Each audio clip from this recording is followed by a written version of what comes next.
Gloria a Dios, que el Señor les bendiga a todos. Amén. Mira, han venido con ánimo ustedes a pesar del frío, ¿verdad? ¿Qué tal de frío, hermano? Bien galán, ¿verdad? Mire qué bendición, como Dios es bueno, ¿verdad? ¿Qué aire acondicionado ni qué nada? El aire acondicionado de Dios es el mejor.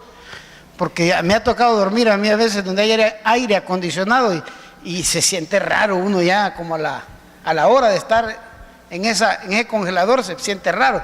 Pero con los fríos que hacen la noche, no, hermano, mire qué bendición. Si yo quisiera pasar como los osos, hibernando, ¿verdad? Día y noche, durmiendo, bien galán. Yo creo, y la sinfonía del agua cayendo en el techo, eso es precioso, hermano. Cuando deje de llover, yo voy a abrir la regadera para seguir oyendo el ruido y poderme dormir, ¿verdad? Qué bendición que estamos nuevamente aquí en la casa del Señor.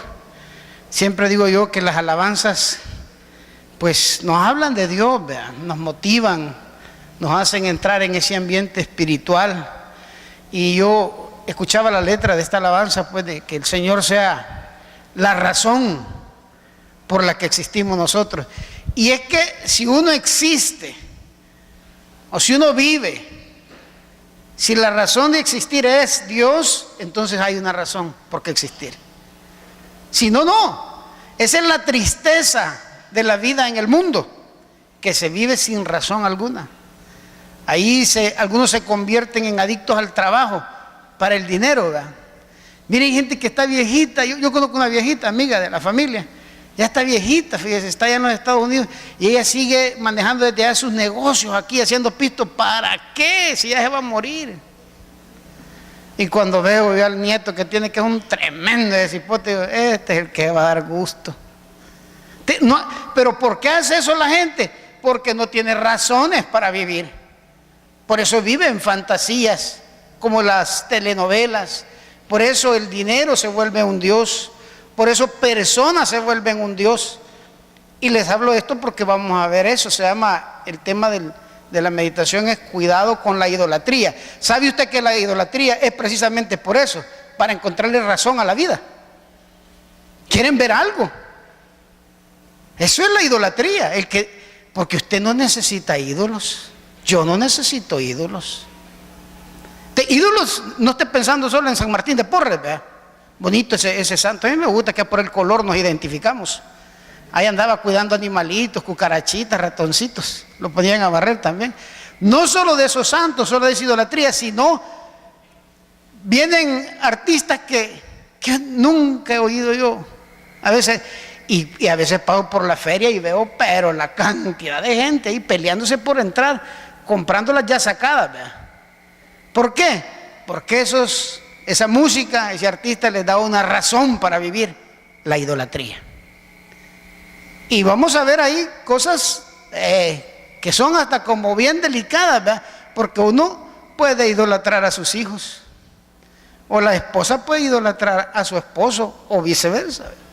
Entonces vamos a ver eso hoy en el estudio. Se llama cuidado con la idolatría y vamos a continuar en Hechos capítulo 17. Nos habíamos quedado en el 15.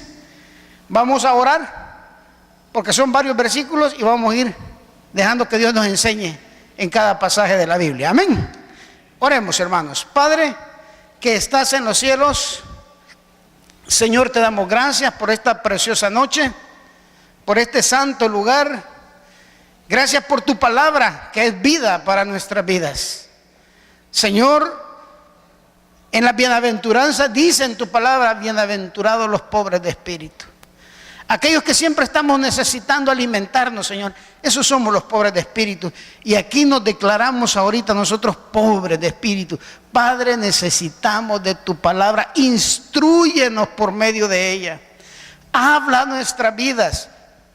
Espíritu Santo de Dios, así como inspiraste este sagrado libro, ahora háblanos, revélanos, ilumina la parte que va a ser rema en nuestras vidas. Gracias, Señor. Gracias. En el nombre de Cristo Jesús te lo pedimos, Padre. Amén y amén. Gloria a Dios. Vamos a leer los primeros versículos, hermanos. Yo creo que se los van a poner por aquí también. Ok. Dice así, Hechos 17, versículos 15. Los que conducían a Pablo le llevaron hasta Atenas y después de recibir órdenes para Silas y Timoteo de que fuesen a reunirse con él lo más pronto posible, partieron de regreso. Mientras Pablo los esperaba en Atenas, su espíritu, ¿qué dice, hermano? ¿Qué entiende usted por enardecido? Sí, he visto varias traducciones y su espíritu estaba agitado, estaba enojado, estaba enardecido dentro de él. ¿Pero por qué? Al ver que la ciudad estaba entregada a la idolatría. Póngale pausa ahí y veamos estos 3 versículos. La idolatría es una abominación para Dios. Por eso es que hay que tener un gran cuidado. Si hay algo que a Dios le molesta, pero en un grado superlativo, es la idolatría. Si por algo viene juicio a una nación, es por ser idólatra. Fíjense que el Señor ve todos los pecados por igual, si bien es cierto, pero hay cosas que Él dice que abomina. Por ejemplo, veamos los famosos pecados capitales. Dios sabe que el hombre, y la mujer también, pero más el hombre, es así como impulsivo en el aspecto sexual, ¿vea? Y tiene que andar trabajando, esa naturaleza caída la tiene que sujetar, tiene que orar. Por eso está en la oración del Padre Nuestro: no nos dejes caer en tentación, líbranos del mal. Ahí tiene que andarse uno marcando a cada momento. Y si es un joven, pues también, vea, porque está todas sus hormonas al 1000 por 1, ahí está uno. Pero entonces, ¿cómo cree usted que Dios ve esto? Pues Dios conoce nuestra naturaleza. Por eso en 2 de Timoteo, Pablo le dice: amortigua tus miembros. Conoce la naturaleza del ser humano. Luego después, veamos la mentira. Mire, hermano, cómo cuesta dejar de mentir, vea. Y quiero decirle una cosa, que los exagerados no son exagerados, son mentirosos. Y uno a veces miente por mentir. Y dice: ya le tocaste la puerta, ya se la toqué como 1000 veces y 2 veces la he tocado, vea. Es una mentira. Entonces, dejar de mentir, pero ahí anda uno luchando y dice: no, hombre, no quiero mentir, no debo de hacerlo. Y así todo lo que es de la naturaleza caída del ser humano, Dios lo entiende perfectamente. Dios inspirando al apóstol Santiago, en la carta universal de Santiago, le dedica una buena parte de un capítulo a la lengua, a ese pequeño órgano que dice que es chiquito, pero que puede hacer incendios grandes. Lo compara con el timón de un gran barco chiquito, pero lo lleva para donde quiere. Y dice: y todos los animales han sido domados, menos la lengua, dice. Y ahí está ese problema. ¿Por qué? Porque Dios sabe que, cómo cuesta eso de no hablar de más, hermano. O de no hablar cosas que uno no tiene que hablar. Pero yo hago mea culpa en eso. Yo soy un bocón, hombre. Digo cosas que no tengo que decir, hombre. Sí, dice la hermana, usted también. y ahí anda uno después en problemado, ¿va? Me gusta mucho un comercial que utilizan en unos noticieros que dice que no es necesario decir todo lo que se piensa, ¿va? Claro, una vez piensa cosas, pero calladito se ve más bonito. Pero sí es necesario pensar todo lo que se dice. Y entonces Dios conoce la naturaleza del ser humano, lo conoce que es débil y nos ayuda, el Señor nos ayuda. Y mientras estamos nosotros trabajando con nuestra naturaleza caída, ahí está la ayuda de Dios. Pero ¿y la idolatría, hermano? ¿Qué es la idolatría? Analicemos un poco qué es la idolatría. La idolatría es cambiar a Dios por otra cosa. Eso es la idolatría. Ahora, ¿cómo cree que se siente Dios? ¿Cómo cree que se siente Dios que gente le rinda adoración a personas, objetos, hasta animales? Pues porque en la antigüedad le rendían, y no solo en la antigüedad, en la India, por ejemplo, la vaca es sagrada, es un dios la vaca. El elefante también. El elefante es Saiyita, Y entonces los elefantes andan bien galán, bien adornados, las vacas, Dios guarde que usted vaya. Allá no es como aquí que uno se empacha en las vacas, ¿va? Ya ni vacas hay aquí, pero bueno. Los animales son sagrados, hermano, y les rinden adoración y son dioses. La idolatría es una abominación a Dios, porque uno le está diciendo a Dios: no me interesas, mejor aquí, mejor adoro a este palo, mejor adoro a este artista homosexual, mejor adoro a este grupo de rock, mejor, porque la idolatría, saquémonos de la mente que la idolatría es aquella viejita que va con candelas a encenderla y pasa rezando. Es idolatría también, pero por eso decía, hay que tener gran cuidado de no caer en la idolatría en otras cosas también. Mire, si hay gente que idolatra el pistillo, y hay un Dios para el pisto, el Dios Mamón. A mí cuando la hermana Chanana me regaló unos mamones bien ricos, unas grandes bolsadas que lleva, digo yo creo que esto no es adoración al Dios Mamón, yo me lo voy a comer. El Dios Mamón es el Dios del dinero, de las riquezas, y la gente le adora. No, hombre, se me han contado que hay gente que habla con el pisto, va guardando el pisto, ¿ve? Ya hay bastante, vaya aquí, extendete bien, le dice el billetillo y lo guarda. Y miserables, o sea, no gastan ni en ellos, porque está bien que agarremos el pistillo pues y lo ocupemos para lo que es, ¿ve? Gastarlo. Pero hay gente que no, hay gente que ahí anda, ¿ve? Comiendo así miserablemente y teniendo dinero. Ahí es donde comienza la avaricia, también es idolatría. Les decía que hay que tener un gran cuidado en la idolatría, porque todo lo que se antepone entre nosotros y Dios es idolatría. Todo. Por eso Jesús dijo: miren, si alguien me quiere seguir, tiene que poner sus prioridades. ¿Puede ser la idolatría de su mamá? Sí. ¿Puede ser idolatría de su papá? También. ¿Puede ser idolatría de sus hijos? Como no, si hay gente que idolatra a sus hijos. Y como a veces esos hipotes salen tan bonitos, ¿verdad? Ahí los ven, ahí como que son pepetos de gordos los bichos. Y cuando empiezan a hacer sus gracias, yo no le estoy diciendo que no quiera a su hijo, ámelo, cuídelo y todo, pero no lo idolatre, jamás. Es más, no es su hijo. Algunos ya se sorprendió, ¿cómo dijo? No, es de Dios. Los hijos son herencia de Jehová. Entonces, hermano, Pablo llega a una ciudad, Atenas, en Grecia, y mientras los demás se van, Pablo dice que el espíritu de él enardecía de ver la idolatría que en ese lugar había. ¿Y sabe qué? En Grecia, en Atenas, estaban los grandes intelectuales, los pensadores.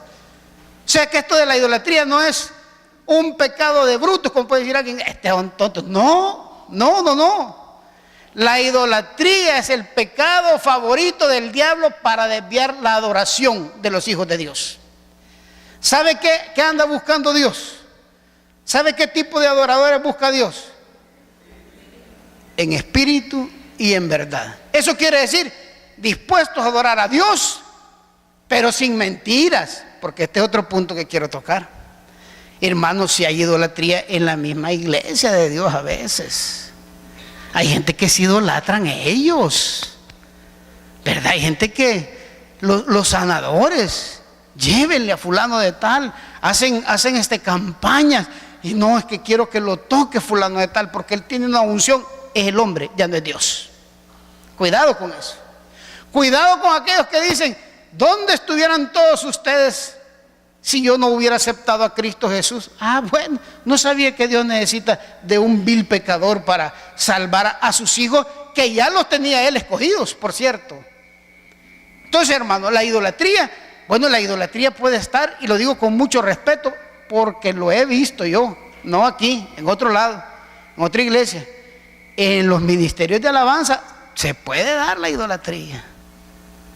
Cuando uno se cree que es el artista de la iglesia.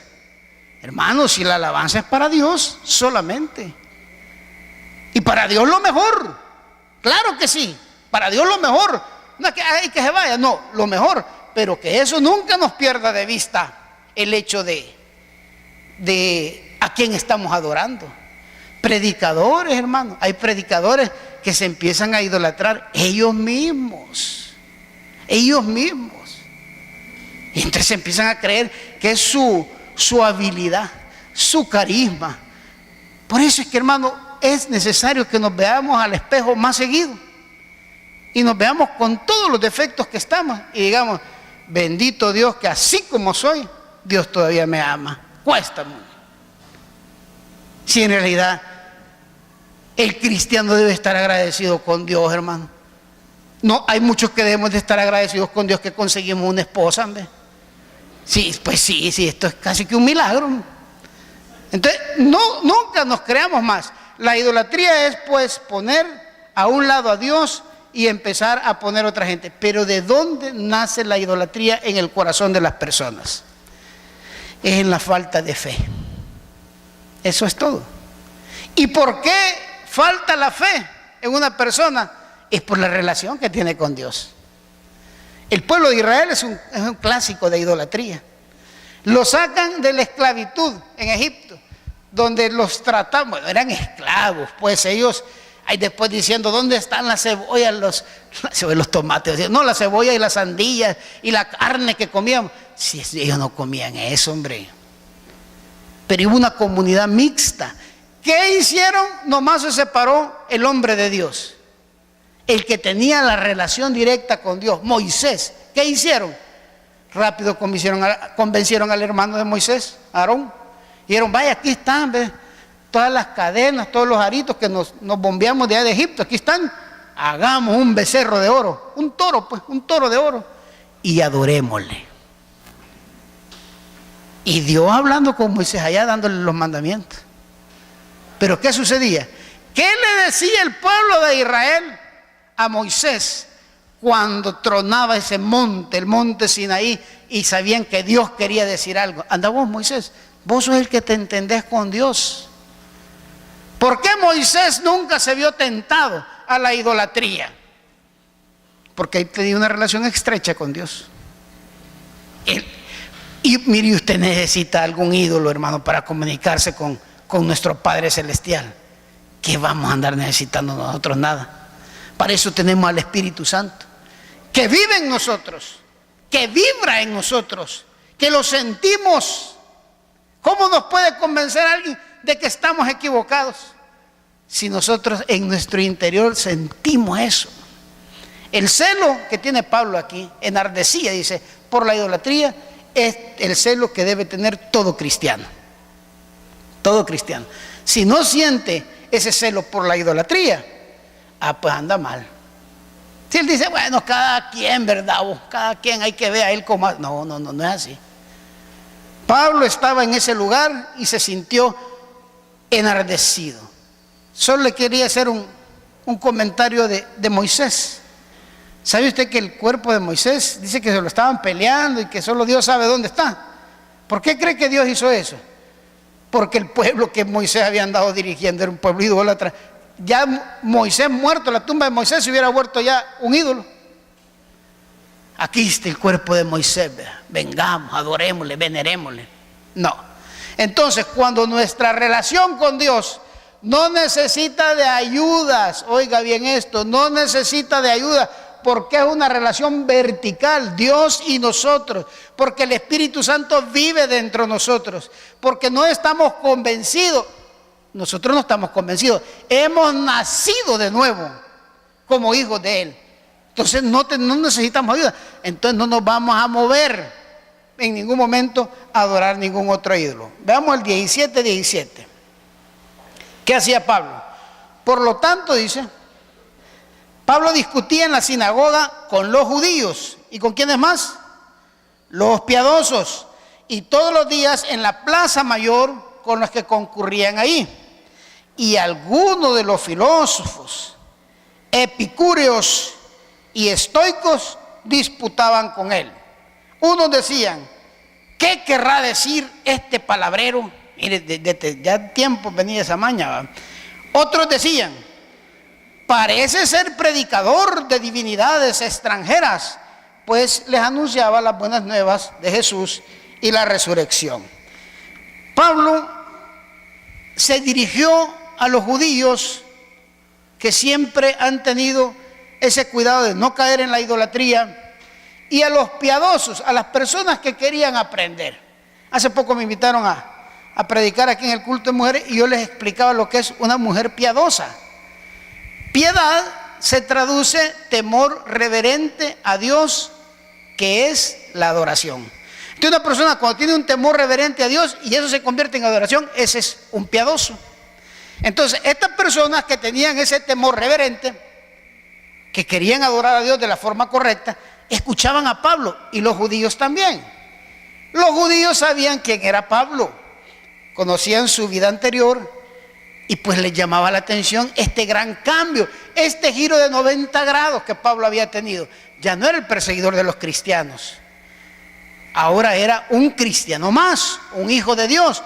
Pero no solo eso, el bagaje de conocimiento que Pablo tenía, un doctor en la ley, fariseo de fariseos, le daba como una autoridad a Pablo para poder hablar con los judíos. Que los judíos le ponían atención a Pablo. ¿Quién es el que anda ahí? Ahí es en la Plaza Mayor, digamos un lugar donde llegaba todo el mundo. ¿Quién es el que está predicando? ¿Quién es? Porque quiero decirle, ya vamos a entrar a eso, que Atenas es Grecia, especialmente Atenas, una ciudad de la discusión, que le llamaba mucho eso de discutir, de filosofar. Aquí menciona algunos filósofos. La palabra filósofo es la persona que busca la explicación de todo. El por qué estoy yo aquí, el por qué vivo aquí, la explicación de todo. Ese es el filósofo. Entonces los epicúreos y los estoicos también eran como unas escuelas de filosofía que se dedicaban a esa investigación. Cuando escucharon a Pablo, los judíos y la gente piadosa iba por aprender, pero estos no, estos discutían. Y empezaron a entrar como en una controversia con Pablo. Siempre es así, hermano. Les recuerdo que ante la palabra de Dios predicada, solo hay dos reacciones. Una es, los hijos de Dios son llamados al arrepentimiento. Dese usted por bienaventurado. Yo pues espero que todos los que estamos aquí seamos hijos de Dios. Cuando usted oye la palabra, uno se mueve a cambiar, al arrepentimiento. Uno se mueve a creer en Jesús. Pero el hijo del diablo no. Este se siente mal. Y no solo se siente mal, quiere contradecir. Si ustedes ven esas dos corrientes, van juntas siempre en el libro de los Hechos. Siempre aparecen. Allá eran los ociosos y los malos hombres, y los judíos que tenían el poder religioso. Aquí no. Aquí son los pensadores, los filósofos, los entendidos. Ahora, ¿qué reacción tomaron ellos? Veamos el 17-19. Los filósofos, miren, estos tales epicúreos y estoicos, ¿verdad? Dice, ellos le tomaron y le llevaron, ¿a dónde? Hable. Ya le voy a decir por qué. Areópago, diciendo, ¿podemos saber qué es esta nueva doctrina de la cual hablas? Ahí ellos ponían como curiosidad. ¿Sabe que cuando uno no entiende una palabra en un pasaje bíblico, es bueno que usted escudriñe? En una ocasión yo le pregunté a un alumno, estábamos viendo el libro de los Hechos, y le dije, ¿qué era el Areópago? Él, queriendo desafar fácilmente, dijo, ¿es un lugar? Me dijo, no, pues sí, ya sé que es un lugar. Le digo, no, es una comida, de acuerdo. Pero ¿para qué servía este lugar? Era así, el Areópago era así como el aeropuerto. No, me le dije, si no habían ni carros, iban a haber aviones. Ha visto a Pedro Picapiedra, ¿verdad? Que volaban encima de unos animales vivos. Le voy a explicar lo que es el Areópago para que entendamos este versículo. Pero terminemos ahí con el 20. Pues traes a nuestros oídos, dijeron, algunas cosas extrañas. Por tanto, queremos saber qué significa esto. Todos los atenienses y los forasteros que vivían ahí no pasaban el tiempo en otra cosa. Miren lo que pasaban haciendo: en decir o en oír la última novedad. Discutir, ¿verdad?, las últimas enseñanzas. Ay, aquí viene. Entonces lo que dijo Pablo le llamó la atención. Pero, ¿qué era el Areópago? Ya de que aclaramos que no era el aeropuerto. Si usted traduce la palabra a Areópago, es colina de Ares, eso quiere decir. Y es un lugar que estaba situado en lo alto, en una montaña. Estaba construido. estaba hecho de tal manera que la persona que se ponía en el centro del Areópago a disertar, una cantidad de personas que estaban ahí le pudieran escuchar. Tenía esa forma. Y ahí se reunían las personas que mandaban. Entonces, ya para que entendamos, ¿verdad? La primera predicación de Pablo dice que la hizo en la Plaza Mayor, ¿verdad? Entonces, digamos que Pablo se fue al Parque Libertad, por decir algo, ¿verdad? Y ahí llega todo tipo de gente. Llegaron los filósofos y le dijeron, no, lo agarraron, dije, vamos al Areópago. ¿Y a quiénes le iba a predicar allá? A los meros filósofos y a los que tomaban las decisiones de esa ciudad, de Atenas, o sea que del Parque Libertad se lo llevaron a la Asamblea Legislativa. Y Pablo no tuvo miedo. Mire, hermano, Jesús les dijo, no se preocupen cuando los agarren y tengan que hablarle a las autoridades, a las grandes autoridades, a los que están en prominencia, porque cuando estén ahí yo les voy a decir lo que tienen que decir. Esa es la promesa de Dios. Él nos va a decir, el Espíritu Santo. Entonces llevaron a Pablo a este lugar y estaban ahí los que tomaban la decisión de la ciudad. Lo querían escuchar, querían discutir, filosofar sobre esta doctrina que Pablo estaba hablando. Pablo llegó a este lugar y lo que hizo fue seguir predicando a Jesús, ¿vea? Quería hacerles aquí tengo una anotación que no la quiero pasar por alto. Este lugar, el Areópago, existe en la actualidad, existe. Y Atenas existe también, es una ciudad de Grecia, donde está el Areópago. Y sabe que lo único que hay ahí, digamos, lo que le han cambiado al Areópago, es que en la entrada, en una de sus columnas, hay una placa de bronce en donde está todo el discurso de Pablo, escrito, obviamente en griego va. Ahí está. Entonces, si usted algún día se va a dar una vuelta ahí por Grecia, ¿vea? Pues sí, yo no les digo que les falta la fe, pues. Vea, no, con esa fe no vamos a llegar ni a Pulo usted. Ahí está la placa en donde está el discurso de Pablo. Hermano, yo he visto, ya le he visto, sí, le he visto en fotos, pues, y el internet, ¿para qué está? Ahí está la placa. Ahora, pero le quiero un paréntesis. ¿Cree usted que no es trascendente lo que Pablo habló para que esté ahí esa placa? Y los griegos siguen siendo pensadores, hombre. Siguen siendo filósofos. Muchos son ateos. Otros son idólatras en su filosofía vana. Pero pusieron una placa donde estaba el discurso de Pablo. Lo que Pablo les dijo ahí a los atenienses en el Areópago. ¿Y qué es lo que les dijo Pablo? Porque a eso es lo que queremos llegar. Veamos ahí, leamos. Yo quisiera que usted hiciera una imagen mental, ahorita que leamos, porque yo así preparo mis sermones. No sé si estoy loco, pero así lo hago. Yo leo el versículo y me imagino, y como habrá sido, ¿vea? Me hago una imagen mental. Yo, por ejemplo, me imagino a Pablo, bien vestido Pablo, ¿vea? Con sus túnicas, un poco nervioso. Lo llevaban donde estaban los meros pensadores, los que tomaban la decisión de la ciudad. Ya no estaba en la Plaza Mayor, ya no estaba en el Parque Libertad, lo llevan ahí. Y ahora que está ahí, ¿va a cambiar el tema o qué va a hacer? ¿Les va a hablar como les habló a toda la gente común, por entenderse, gente que no eran filósofos? ¿O qué es lo que va a hacer? Le digo esto porque mire la estrategia que utilizó Pablo. 17:22. Entonces Pablo se puso de pie en medio del Areópago y dijo: hombres de Atenas, observo que sois de lo más religioso en todas las cosas. Miren lo primero. Ahí Pablo, no es que les estuviera adulando, sino que les dijo: miren, yo veo que ustedes no hacen nada si no investigan bien, porque eso quiere decir la religiosidad. En una traducción creo que se me olvidó, pero leí varias traducciones. En una dice: veo que ustedes son temerosos de los dioses, en lugar de decir religiosos. Entonces Pablo primero les habló y dijo: miren, ya los observé y veo que todos ustedes son bien religiosos en todo lo que hacen.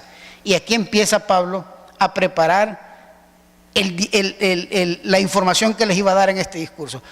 Pues mientras pasaba, dice, y miraba vuestros monumentos sagrados que están ahí en el Areópago, hallé también un altar en el cual estaba esta inscripción.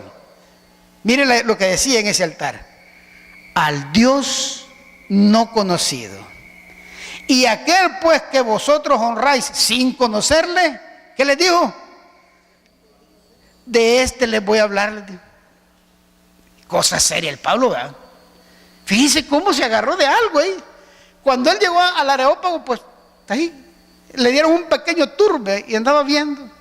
Entonces ahí habían ídolos de toda índole que ellos consideraban los dioses, de todo. Por eso es que les digo, son bien religiosos. Ahí había de todo.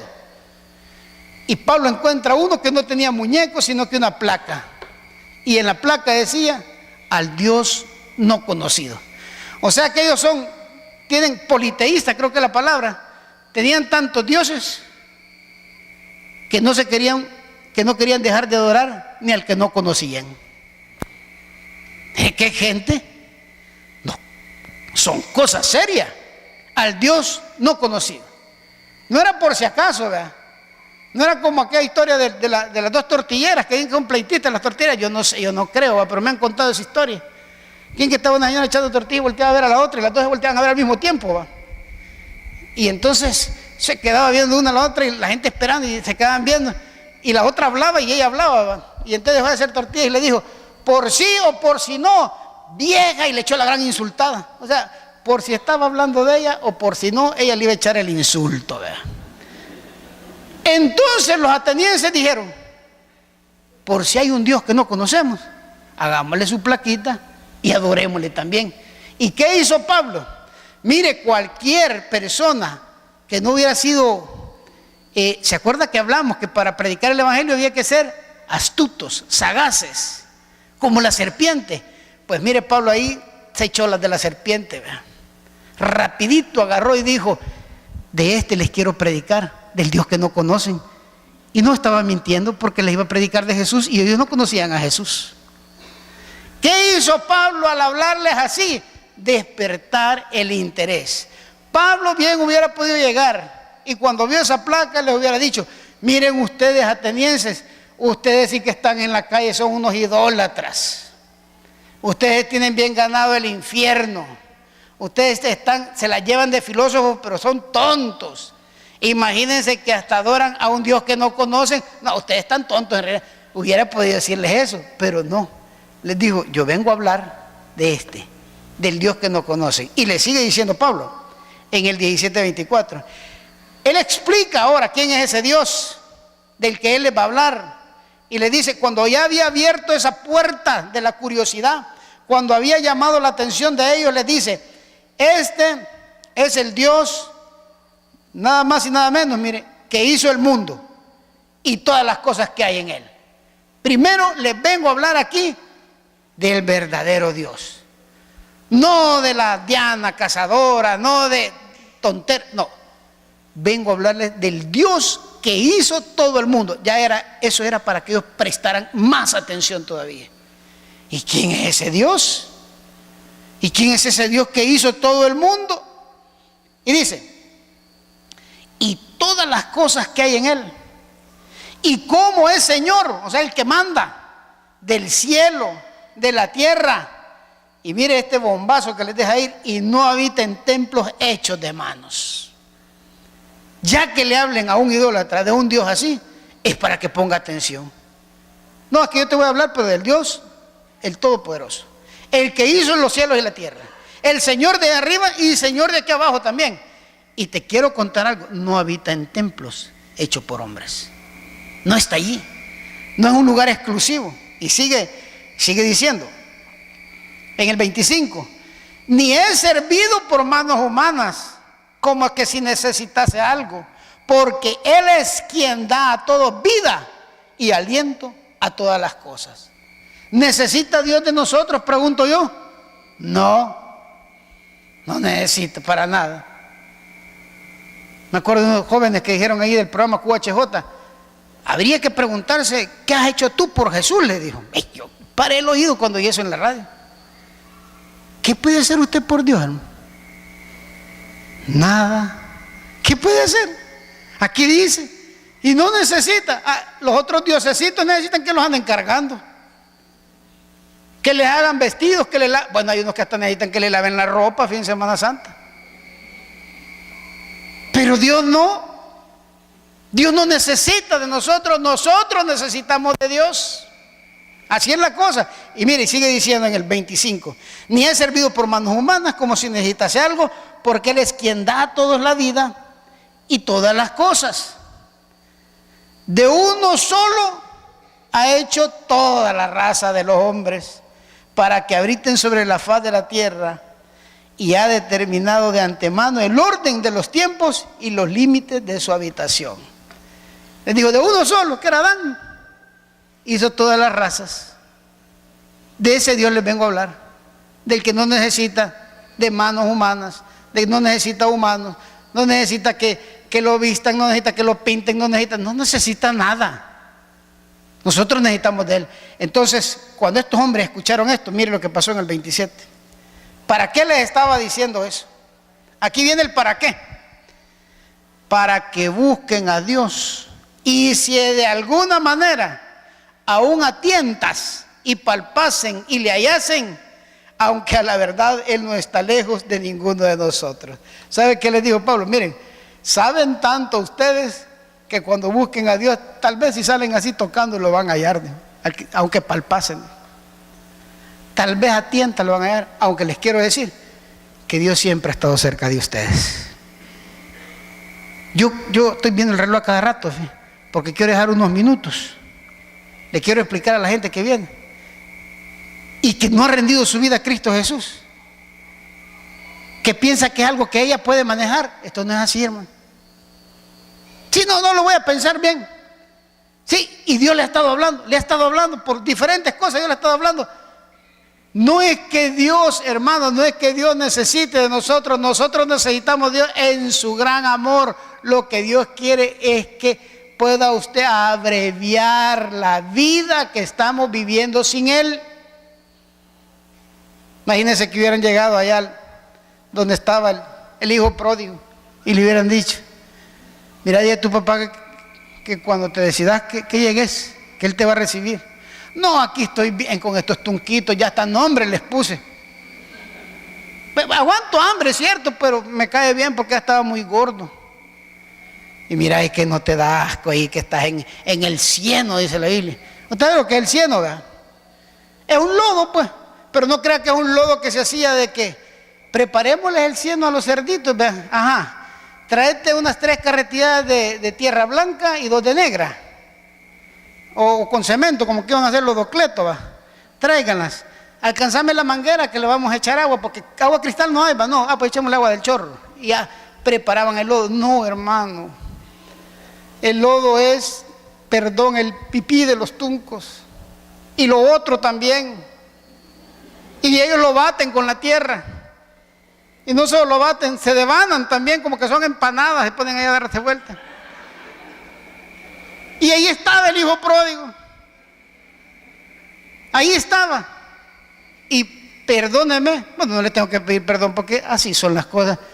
Ahí estábamos nosotros. Pero volvimos en sí. Entonces lo que le quiero decir, hermano, ¿cuánto tiempo nos vamos a tardar en volver en sí? ¿O queremos seguir en ese lodo? Mire que la palabra de Dios, razón tenía Pedro de decirle al Señor: dura es tu palabra. Mire los 2 ejemplos que utiliza. Dice como la tunca, ni siquiera tunco, tunca, dice usted. Yo dije, ¿por qué no le pusieron tunco para identificarme más rápido?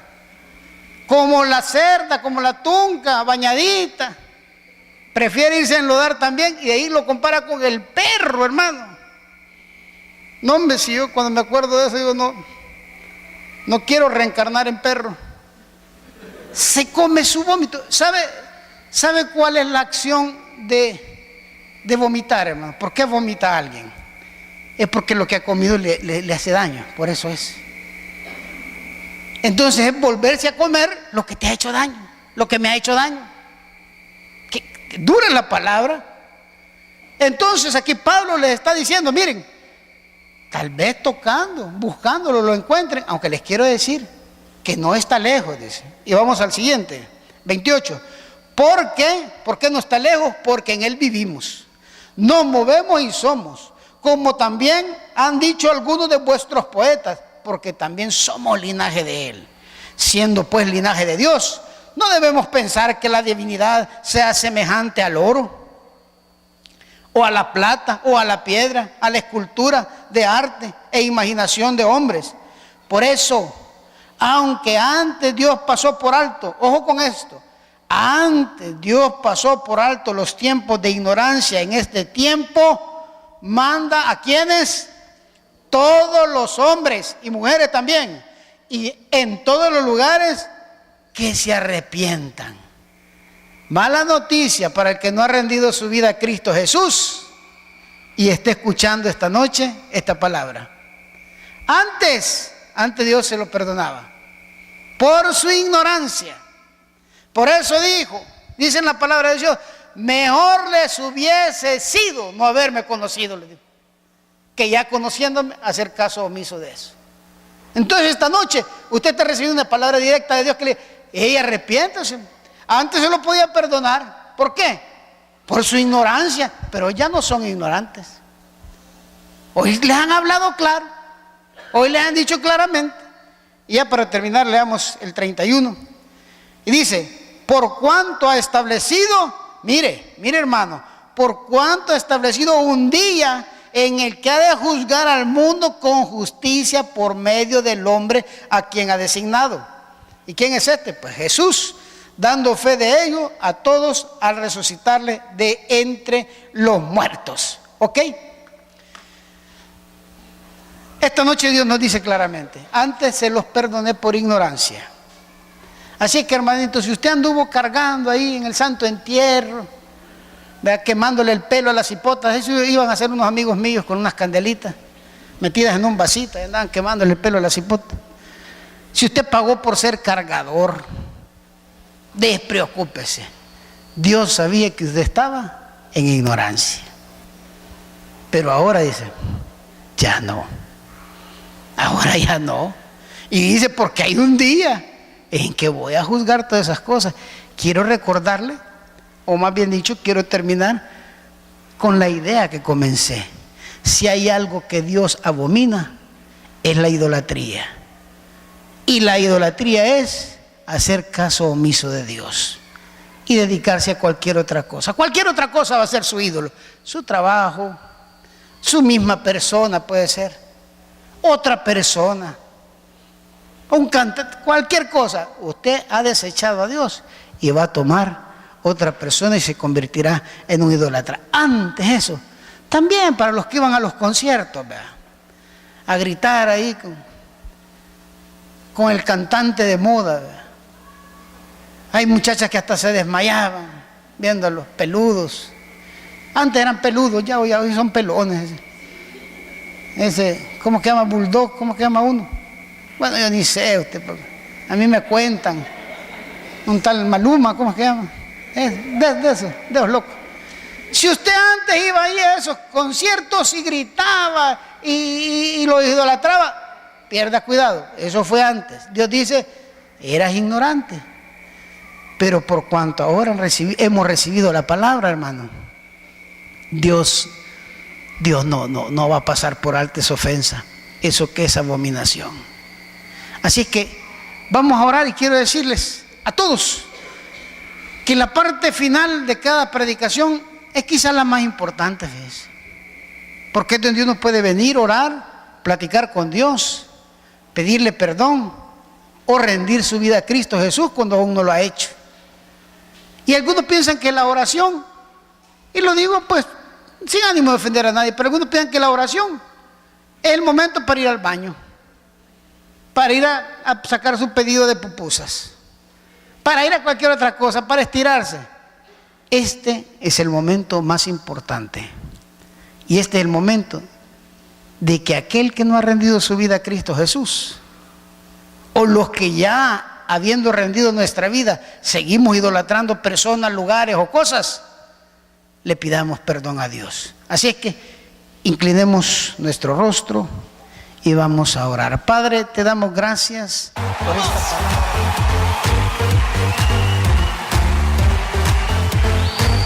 Dile a la persona que está junto a ti, exalta conmigo a Jesús. ¡Vamos! ¡Sí!